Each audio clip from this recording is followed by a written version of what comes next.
Hi, this is Ken and Michelle Bass. And you're listening to the Resilient Parenting Podcast.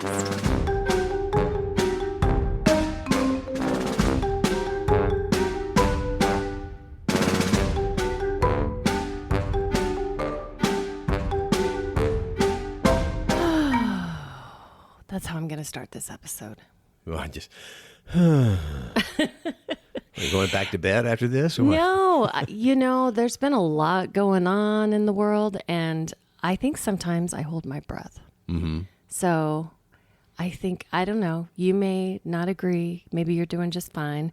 But I think that whoever's listening right now should just take a nice, deep, cleansing breath and let it out slow.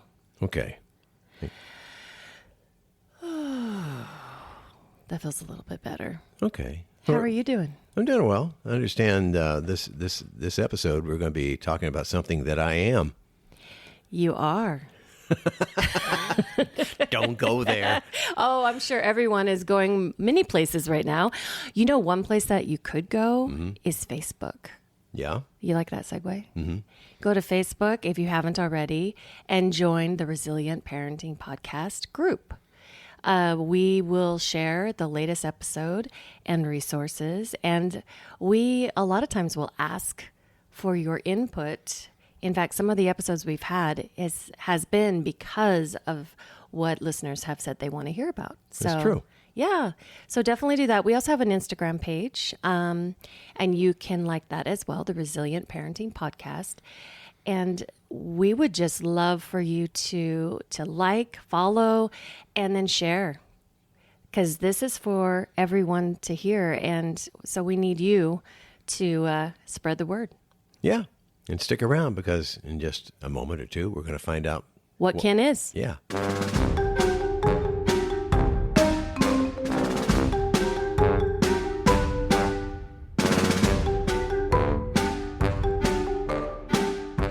And hello once again. Today we are chatting with Jeff Matsushita, the Executive Director of Stretch Zone and Beyond. And Beyond part, Jeff, you need to kind of fill us in on what do you do?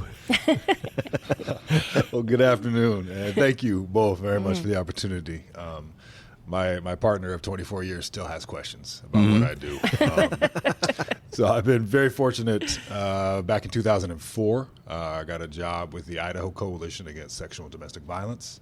At that time, violence prevention, particularly domestic and sexual violence prevention, was relatively new. So the director took a chance and gave me an opportunity to start some engaging men work. The idea of, we know that most men aren't committing atrocities such as domestic sexual violence and stalking, yet most of us as men allow some of those behaviors to happen. Maybe not the most outward violence of physical or sexual that we may see, but we have perpetrated a culture that allows for those violence to continue through our jokes, statements like, well, boys will be boys, and allowing some of those low bar behaviors to occur, myself included. Yeah. So the prevention work was really just that idea of like, how can we continue to engage men as part of the solution to end domestic and sexual violence and stalking. And we start kind of sliding into the territory of men, as you know, talking about dads also on this today, right? That's the hope. Yeah, have a conversation as men who are fathers. Yeah, because you started there, but now you also work, I believe you contract through Breaking Chains and do groups? I do. Okay. Can you tell us a little bit about that? Gladly. Breaking Chains Academy of Development is a beautiful organization in Nampa. It's a school, and they provide training and opportunity for students to achieve their GEDs and high school equivalency exams. My role there for the last, 5+ years is providing a little group, really intentional around engaging young men. Okay. We talk about healthy masculinities, what it means to be a man, where they've learned those behaviors, actions from, challenging them in a way, but really promoting and discussing what are healthy relationships, what are behaviors that they want in their relationships, and what are things that they want to reject that my generation has put on them, right? As far as what the norm is for quote-unquote manhood. Yeah, machismo and things like that, right? Oh, yeah, machismo, be a man, act like a man. Like, there's so many intersections. Men don't cry. Never. Unwritten rules. I remember I was like 10 when I got the unwritten rule that boys don't cry. My mom just didn't let me in the house. Like, I fell off my bike and the whole neighborhood heard me crying. Snot tears. But my mom met me at the door and just said, big boys don't cry. Oh, wow. Right? Okay. So dual message: one, don't cry; two, go handle it yourself. Right. So I think there's a lot of these unwritten rules or messages that we get from my mom, from my dad, from my coaches, from my peers, about what it means to be. And I think that impacts how we as men become fathers. Because I don't think I know I didn't really know. I'm grateful. My father was supportive. Low bar here, but never physically abusive to me or my mom. And I still struggled with what it meant to be a dad, playing the part in some certain ways. But what I realized about 3 years into the gig when our oldest was born, I was leaving a lot on the table for my partner. The idea, like, invisible labor. I was doing things that looked good. Right? I was holding the job down. I was changing diapers. You're such a good provider. Yeah, right. Did you babysit your kids? I babysat them well. Yeah, Well. I never liked that father's babysitting. They're your children. Yeah. And exactly right. Yeah. And there's no arguing the DNA, they both look like me. So there's no arguing that factor. Well, think how society was, particularly, I know I'm older than you, so when I was growing up, what I refer to as the Beaver Cleaver Society, or the father knows best, all that, where the mom stays home and wears pearls while she vacuums? That's true. Yes. Yeah. And it was dad who dispensed the punishment, dad who dispensed the wisdom. Wait till your dad gets home. Yeah, that kind of thing. And that was ingrained in a lot of us. And as we grew up, we started seeing that maybe that wasn't the way to go. Not everybody sees that, though, and that's one of the things you're working on. Yeah, I think opening it up, I don't fault that. If that's what folks choose and they would like, the pearls, vacuuming, apple pie coming out the oven, fantastic. I don't wear pearls while I'm vacuuming. But he will say yes to the apple pie. Yeah. Ken, I'm glad you set your boundaries, Ken. Good for you. And I think the low bar is in there for boys who become men who are fathers. Like I said earlier, right? Big boys don't cry. Are you babysitting? I was actually at this grocery store across the street, and I had both of our kids at the time. They were about 5 and 1, and 2 women stopped me in the grocery store and said, what a good job I was doing. Oh, wow. No. I didn't know what I was You doing. were taking your kids to the store. The first one, boy, I was taking those cookies in, and yeah, but the second one started getting a little stomach ache with how sweet and just like, I don't understand. And my wife has never received that from a stranger. From It's an anybody else. expectation. Yeah, that her mother put on her, that other women put on her. And then, unfortunately, I think I put on her as well those first 3 years. Yeah. Of, well, what do you mean? I'm still here.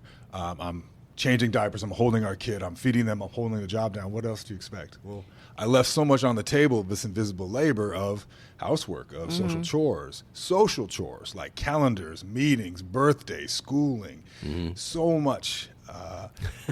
I still got that job. It's okay. It's better for all of us. 100% right. If we fall into roles that we're delegated for, absolutely. Yeah. I do the cooking in our house. I think my partner intentionally burned eggs 3 times in a row. Maybe. And that's a subtle message. I have to remember that trick. You already tried it. It didn't work. So we step into the roles that not only are comfortable, but we can excel at. I think what I failed to do those first 3 years was talk about it.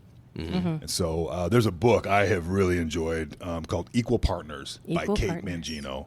Okay. And she just investigates looking at men in hetero relationships and same-sex relationships, single dads, and just talking about ways that they are moving into that idea around equal, not balanced, not 50-50, because we know that's a farce, right? But we're recognizing and moving in when we need to, and also being able to move back when we need to as well. So again, it goes back to that open communication line with your partner or partners about what is needed with these children or kids in the mix. And, our whole show is about parenting. And this is really the first time we've really focused on fathers. So what when it comes to parenting, what have you learned over the years of working with men, boys, and being a father yourself? I've learned that we are hungry for how to be better, but we are incapable of asking. Okay. We had when I was at the Idaho Coalition, we had a strategist. Her name is Norma Wong, and she's a Buddhist monk. She talked about our healing. And something that has resonated with me still is that my trauma is not my fault, but it's my responsibility to heal. And part of that healing work I recognize as a father, as I'm moving into a father of 2 younger kids, 10 and 14 now, the wounds that I had coming up, never been healed. And I was really bleeding over, especially our oldest, and how much shame came up. I was reacting to how other people thought of me, and I would react with anger, with shortness, with raising my voice, out of shame of how I was perceived, not how I was feeling, if that makes sense. So how were you perceived? That's the story I created in my head, that I was a bad dad if my child was dirty, if they weren't looking you in the eye and saying thank you, if they weren't polite, like very much of these Western mainstream qualities. In all reality, the child is just doing their thing. And I was trying to be very oppressive, unfortunately, in my behaviors of like clamping down and making sure that Jay played the part of a good child. I was less concerned with actually her being. And so what we see now with a lot of young people, I'm sure you all investigated, is the rates of anxiety and depression in young people, right? And I think the anxieties for my fathering stems when Jay was younger. And some of the mixed messaging that I was giving, and so how much did I see now at times that she performs more so than actually feels. And so the uncertainty of performing the role is really leading, maybe, I hope she knows who she is, but my work now with my therapist has been to how do I heal that back. And so lately it's looking at how I repair and working on my repair skills, not only with my kids, but with my partner and some other friends. But that repair piece, also being more curious. And so as a dad, one of the things I really love to do, especially when they were younger, was take them to playgrounds. Yeah. And what we know right through research through some of these the parenting, especially the National Fatherhood Initiative, has shown of like the differencing between moms and dads. Not better, but just differences. And particularly some of the outcomes for kids when dads are present, they're more curious. They're physically able to explore and do more things. Why do you think that is? I think it comes back to how I was raised and what I valued. And a lot of men, I think we are raised to value action. We're raised to value need, right, and service. And that action piece for me was wonderful. I applauded. You can climb higher. Try it again. So they climb higher in the tree. And, I brought home a video when Jay was about 6. And she's probably 18, 20 feet up in this tree, shaking branches. My heart. I was proud to show my partner, like, look at this. And the look on her face said it all. Like, like it's kind of like how I'm feeling right now. Not a good move, Dad. 18 to 20 feet up? Yeah. See, I'd be going, I hope you can get back down by yourself.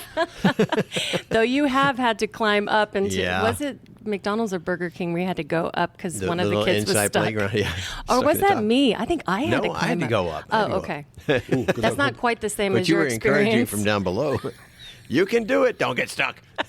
I think good for you for going up that slide. Hope you had all your shots and vaccinations in order. Now, tell me if I'm mistaken, but you are working with younger men right now on this very situation, right? Younger How do you men, approach yes, that with them? at the schools, and then young men who are caught up in incarcerated, caught up in the criminal legal system, both on probation and behind the wall. And a father group I'm experimenting with at a work release prison. So with the younger men, we frame it more from that idea of like risk reduction. So for the men who don't have children, we're looking to reduce teen pregnancy and sexually transmitted infections. There's some funding that we've received from out of state that currently is still available to reduce those rates and continue to provide some reproductive health education that's medically accurate for these young men. Our view on this is if we are going to provide some information about how to protect their bodies and reduce the risks of STIs and unplanned pregnancies, we need to probably spend about 6 sessions pre-updating what leads into those choices. So that's where the healthy masculinity ideas comes into, the healthy relationships, communication skills. and also kind of questioning the unwritten rules. There's a guy, Joe Ehrman. He's a former NFL player and pastor. He has a program called Coach for America, and he talks about the 3 B's of manhood that we have sold boys. Okay. Right. The myth of the first B is the body. Right? Okay. How strong and dominant you are as your physical body. I was watching something. I think it was a feminist class actually at Boise State, and they had a whole thing on how G.I. Joe has changed early on to where it is now, and he's like tripled in size and the bulk and the muscles, and it's not realistic, but that's what we're selling to boys. Well said. That I wonder, was that Jackson Katz film called Tough Guys? Yes. That's what got me into this work. Oh my goodness. Yeah, I it was needed so extra powerful. credit, so I went to the film, and Wow, that roots. changed my trajectory. Yeah. Wow. Jackson's 1990 film, that was seminary in my work. Wow. And he has done a second version of that, along with just some commentary of that. You're looking that body stroke, right? What we see is what we want to be. And so that limited notion of what it means to be a man is the body dominance, right? How much power and fear you can induce, right? I think of The Rock. Yes. Before that he talked about Arnold Schwarzenegger. Before that was Sylvester Stallone. You know, like this just progression of size that men have come to take up. The second B is the billfold, right? Oh. So billfold / boardroom, what kind of economic power you have, right? How much money you make is a direct correlation with how much of a man you are. We see this a lot in some of the rates of suicide of men. Men are succeeding about 4 times the rate of women. And Richard Reeves at the American Institute of Boys and Men has done a lot of work in looking at kind of this idea of being needed. And unfortunately, a lot of men who pass too soon, their notes, their letters often detail of being worthless or of no use. So we also know that when men do die by suicide, more often those are predicated by 2 things: one, end of a relationship, or end of a job. Wow. Yeah. So again, those ideas of career and that connectionness of like financial provider, which was the bag of goods that I was sold, right? Like being a man meant provide financially for your family. Legitimate things, right? You need a roof, you need clothes, you need food. This next generation of men are really asking and requiring to be more mentally and emotionally present. So our emotional fluency, our verbal skills, but also being able to listen. So there's a lot of different skill development that comes into that next leap and next transformation for us as men of what's possible, of getting back to being whole. And that third B is the bedroom, right? So heterosexual sex was the promotion for me as a young boy, which the equation of a manhood meant like how many women I was having sex with. Oh, okay. So the combination of those 3 B's really lives up this limited expression of what it means to be a man. How much money you make, how powerful your body is, and how much heterosexual sex you're having. So if you don't identify as heterosexual, there's that you're not man enough, and that is so not true. It's so frustrating to hear. It's an absolute lie. Yeah. I've learned actually more about being a man from folks who have gifted me their time, particularly a couple of trans men who have shared in some of the readings I've done, but the personal relationships that they've shared of being confronted with this notion, this rigidity of a call to men, an organization out of New York calls the man box. Very rigid definition of what it means to be a man. Right? Act tough, be stoic, don't ask for help.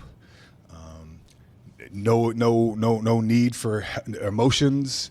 A lot of these other different things. When somebody says "be a man," it's loaded, and so this notion of this man box is bestowed upon all boys who become men when we say those 3 words of "be a man." And so these trans men have shared with me of how much they have lost connection, but gained privilege when they were out and presenting as male.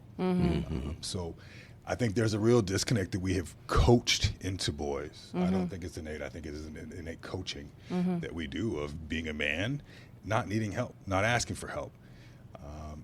Again, going back to like how much worth is around how much money I can make and provide. And those things are decent qualities. My work isn't to erase those skills, because I still have a lot of my identity is wrapped up in providing financially, providing, being of use, going places and being physically available to use. And I think what we need to really start letting in, particularly with men, is space and intentional space for men to connect with one another. Because I don't know how you feel, but my wife is very tired of me going to her for my social needs. What are you looking at me for? I was just wondering how you're relating to everything he's saying. Oh, I totally get it, and I'm wondering, as you're talking about this too, how we as dads are able to, I guess, influence our kids, whether it be sons, daughters, whatever. How can we influence them and show them that we're being a good guiding light for them with these things in mind? Because somebody from my background, I'm 72. I grew up in the 50s and 60s. You're supposed to say right here, you don't look 72 again. You don't look 72. Okay, thank you. I have that $10 in my wallet.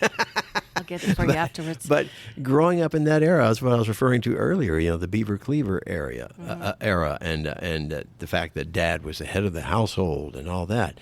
And how do you get a guy, maybe close to my age, to look at himself and change his ways a little bit, to at least influence the right way for the grandkids? I would say any age, because I think it generationally, it keeps getting brought down to the next generation. That's true. I think we still look to the generation again, and you don't look 72. And I don't have $10, so done. That's the end of this episode. No, just kidding. He actually doesn't. He doesn't act it either. Forever young. Yeah. I do think younger kids, particularly grandkids, can be driving that. We already see it, I guess, at our house of our 10-year-old, a girl, and can do any damn thing she wants. And her grandfather is just tickled pink by watching her run, jump, compete athletically, but also academically excel, and take an interest in the hunting that he's into. He does things with his granddaughters that he does with his grandsons. It's taken him some getting used to, because maybe he felt he was going to break him early, but both of our daughters are strong as hell, and I take a lot of pride in being a part of that. But that's a responsibility both of my wife and I, but particularly their mother's an amazing individual. Again, going back to, if you can see it, you can be it. So I feel my role as a dad is to engage my father-in-law in just in conversations, and try to model what we do. Again, we cut it off early. I'm not babysitting. I'm watching our kids while their mother goes off to do whatever she does. She's the breadwinner in our house, and always and has been for the last 15 years. We have conversations about emotions and fluency, like how illiterate I am emotionally. And so Ron is a Vietnam vet, and he's trying to continue relationships with men that he went to combat with. But in all reality, he was a boy, 18 years old. Yeah. And he has struggled to find connection with them. And so just talking to him about what he's missing, what he's hoping for, those ideas and abilities of emotional connection, I think if you can feel it, then you can start giving permission to other people to do them. And I have really seen him change in the way he handles not only his granddaughters, but also his grandsons in really, really open ways. Yeah. So what would you say to our listeners right now, specifically around fathers or maybe fathers-to-be? What would be something that they could do right now? Practice. So what we know with some of the research of engaged fathers, and by engaged, I'm not meaning every PTA meeting, every volunteer opportunity, but being at the house and having your kids see you read. Read with your kids and read comic books, read novels, read instruction manuals. That literacy practice. So kids hear their dad's voice in reading from 0 on the way up. 0 to 5 is huge at literacy rates. Talk about your failures.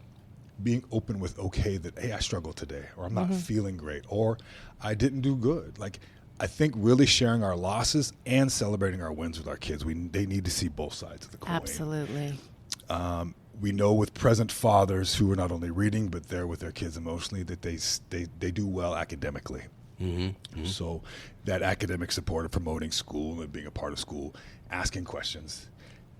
And then the hardest part for me is asking the question and then listening. Because as they're Not talking, problem solving? I'm usually loading that second question up, or my eyes start judging the looks. Yeah. The nonverbal is strong in me. The nonverbal strong. So we know of just like dads who are engaged, their kids do better. And it's not better because of just them, but it's a supplement to mothers or other women in the child's life, a community in the child's life that can really help raise the kids. So one of the things that, and on some of the other folks you've interviewed have talked about these positive childhood experiences. And I think this hope training, hope healthy outcomes work that the Idaho Association for the Education of Young Children is promoting, it makes it very simple language for me as a father to look at of the qualifiers. Part of the test they ask kids is like, do you feel like you can talk to somebody in your family about belonging? Do you feel like your family stood by you during difficult times? So even those two questions, I could look at and think, okay, as a dad, I can do that. I can listen to my kid. If I can see them struggling, I can just really practice listening and standing behind them. And how do I show support to my kid? Well, that's going to be up to you and the kid's relationship. Our oldest, I know, wants me to be around, but not saying much. So we'll go to the YMCA, we'll go to high school things, and I'll just be around. And if that's support. With our youngest, there's a lot of questions, and then there's a lot of conversation back and forth. So providing support for both of my kids, it looks differently, but I've had to figure out how that looks. And being willing to learn and bump around the road. I'm still on my journey. Like the word expert, I always get hung by. I'm not. You could probably talk to my kids, and they can come and fill out a lot of time of how I have failed as a dad. Our kids too. What makes a person an expert anyways? Continual learning. Yeah. And being willing to change. Yeah. Being willing to learn more. Yeah. So you have shared so many amazing resources that I will definitely add to the show notes, because I think this is all so very important. And I would say to the ladies out there to also encourage all of this and do what you can to support the relationship with the children and the fathers. Anything else you want to add?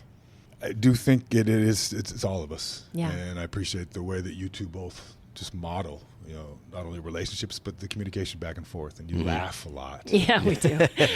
He said that when we first got together, he says, you can laugh, but just don't laugh and point. Again, Ken, you're great at setting boundaries, Ken, so good for you of no pointing. Yeah, I'm going no to go home and make some apple pie. I was just thinking the whole time you're talking, when we first started talking about men and the machismo and everything else, that old Four Seasons song, Walk Like a Man, needs to be redone. Walk like a human being. Yes, sir. Yeah. Would that work?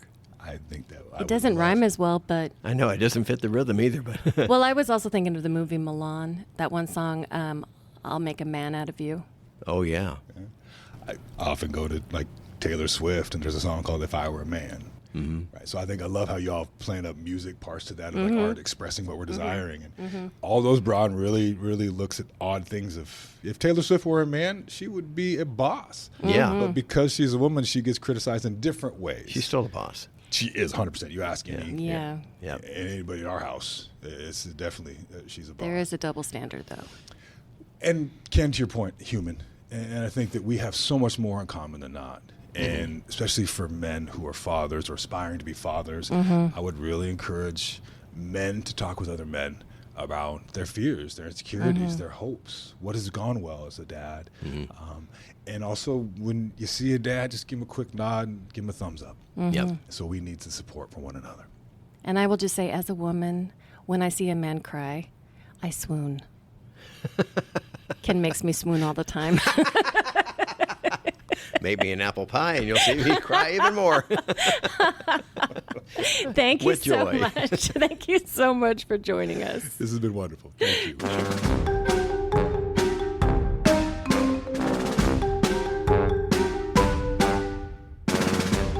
This podcast is brought to you by the Idaho Children's Trust Fund.